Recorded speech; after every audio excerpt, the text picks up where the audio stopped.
तो ये नया एसी हम इंस्टॉल करने लगे हैं मस्जिद के अंदर।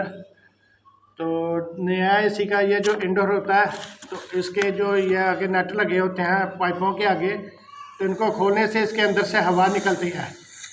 तो ये कंपनी ने इसलिए इसके अंदर हवा भरी होती है कि पता चल जाए कि लीक तो नहीं है। तो ये हवा निकलने से हमें भी पता चल जाता है कि इसके पाइप वगैरह लीक नहीं है। तो बाकी जो गैस होती है वो जो बाहर वाली मशीन है उसके अंदर गैस उन्होंने भरी होती है कंपनी ने।